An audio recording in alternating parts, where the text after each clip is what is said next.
Hello everyone.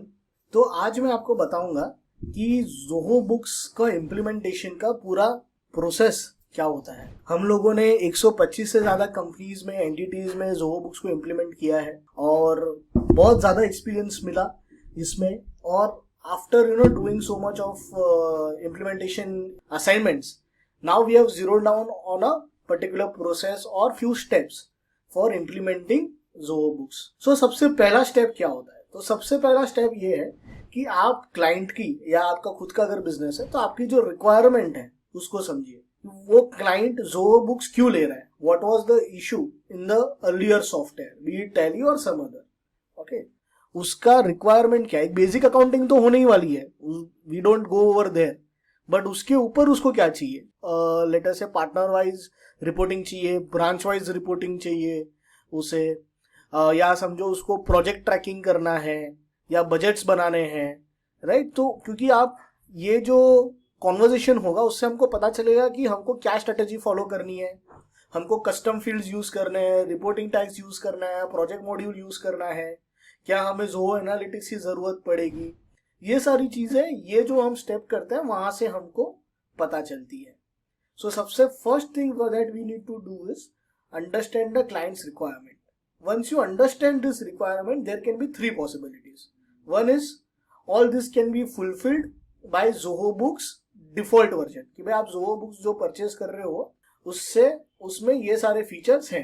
Zoho में भी काफी सारे प्लान्स हैं, तो ये कॉन्वर्जेशन आपको हेल्प करेगा टू डिसाइड कि आपको कौन सा प्लान लेना है और कौन से प्लान में ये फीचर है कि नहीं है। For example, foreign exchange currency में इनवॉइसिंग एक प्रोफेशनल प्लान में है, ठीक है, तो आपको जो स्टैंडर्ड प्लान है वो नहीं चलेगा। तो इससे आपको ये भी पता चलेगा कि आपको कौन सा प्लान खरीदना है। और जो तीन चीज पे आपको फोकस करना है, there can be three things on the basis of requirement. One is that requirement is possible in default Zoho.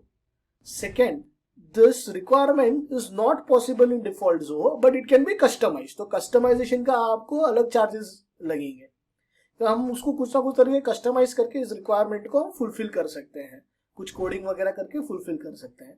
और तीसरी कोई ऐसी चीज है जो पॉसिबल ही नहीं है, ठीक है।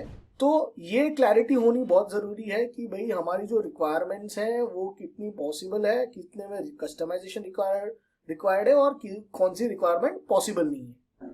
तो इस स्टेज पे क्लाइंट या कोई बिजनेस है वो डिसीजन ले पाएगा कि उसको जोहो में जाना चाहिए कि नहीं जाना चाहिए। तो ये फर्स्ट स्टेप हो गया।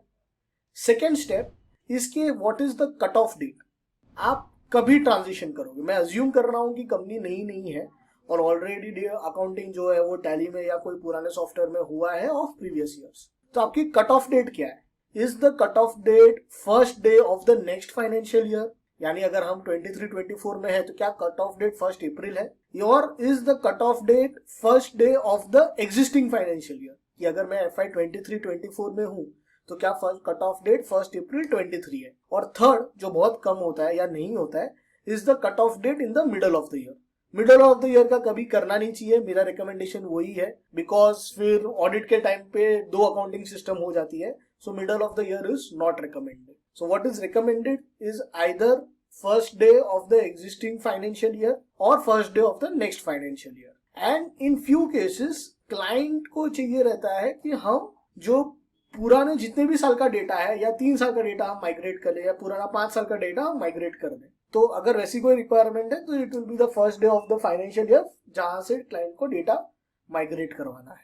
अभी इसमें क्या होता है कि अगर आपका समझो अभी फॉर एग्जांपल FY 23-24 खत्म होने वाला है, तो वी वुड ऑलवेज रिकमेंड कि भाई you let us start with from the first day of the next financial year. But इसमें एक पॉइंट ये है कि भाई क्लाइंट माइट नीड के एटलीस्ट 1 ईयर का जो डेटा है, भले मेरा ऑडिट टैली से होगा कंक्लूड FY 23-24 का, लेकिन मेरे को ये 1 साल का डेटा पहले के ईयर का मेरे को चाहिए मेरे जोहो बुक्स में. तो इसमें क्या करना पड़ेगा कि 1 अप्रैल 23 से लेके 31 मार्च 24 के सारे ट्रांजेक्शंस को माइग्रेट करना पड़ेगा eight entry level, which is an activity in itself. समझो क्लाइंट डिसाइड करता है कि मेरे को first day of the next financial year से करना है, यानी हमारे एग्जाम्पल में 1 अप्रैल 2024 से करना है.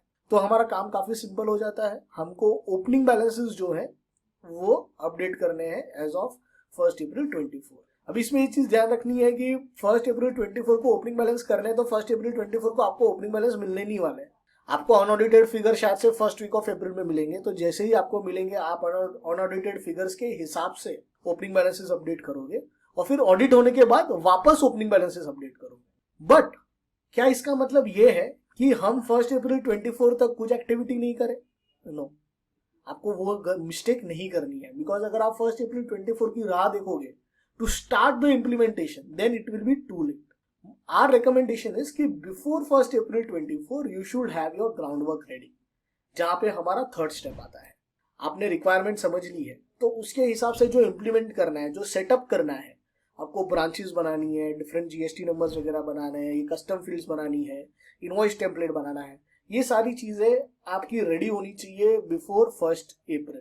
सो आपको इम्प्लीमेंटेशन एक्टिविटी खत्म करनी है। सेकेंड, आपके अपने जो टीम मेंबर्स हैं उनको ट्रेन करना है। बट उसके भी पहले जो थर्ड स्टेप आपको करना है कि आपके जो मास्टर्स हैं, vendor master, customer master, item master and chart of accounts, ये 4 चीजें ये जो अपडेट करके रख देनी है आपको। इसमें वैल्यूज नहीं होगी, बैलेंसेस नहीं होंगे, लेकिन जो मास्टर्स हैं जैसे address, name, GST number etcetera, ये सारी चीजें आपको अपडेट करके रखनी है ताकि आप 1 अप्रैल से एक्टिविटी को शुरू कर सको। तो ये तीसरी चीज होगी। पहली चीज क्या थी? Understanding the requirement. Second thing is to decide the cutoff date, and third is updating of masters. Now fourth and most important is training. आपको अपने टीम मेंबर्स को ट्रेन करना है विद दिस न्यू सिस्टम। उनके लिए काफी बड़ा change है। वो पहले अलग ही सिस्टम में काम कर रहे थे जहाँ पे अनफॉर्चुनेटली ज्यादा डिसिप्लिन की जरूरत नहीं थी। जोहो में बहुत ज्यादा डिसिप्लिन की जरूरत है वो काम करने के लिए। तो आपको ट्रेन करना है, उनको अकस्टम करना है, उनके जो प्रॉब्लम्स हैं उनको रिजॉल्व करना है। सो आपकी ट्रेनिंग हो जाएगी टीम मेंबर्स की।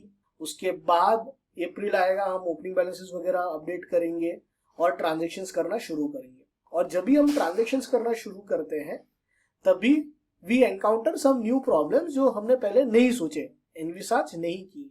तो इसके लिए हम क्या करते हैं कि जब तक क्लाइंट्स का हम लोग 2 महीने का जो सपोर्ट है वो हम प्रोवाइड करते हैं। तो क्लाइंट का जब तक 2 महीने के जीएसटी और टीडीएस पेमेंट्स नहीं हो जाते, राइट, हम लोग उनके साथ रहते हैं, उनको सपोर्ट देते हैं, उनके जो भी प्रॉब्लम्स होते हैं उसको हम इशू करते हैं, उनको हम रिजॉल्व करते हैं। तो ये एक पूरा साइकिल बनता है ऑफ इम्प्लीमेंटेशन। जनरली 2 महीने के बाद क्लाइंट को सपोर्ट की जरूरत नहीं पड़ती। अगर जरूरत है तो we provide them different AMC package, support package etcetera, जो आप भी अपने क्लाइंट्स के लिए कर सकते हो। सो ओवरऑल जो पैकेज बनता है it covers all this activities.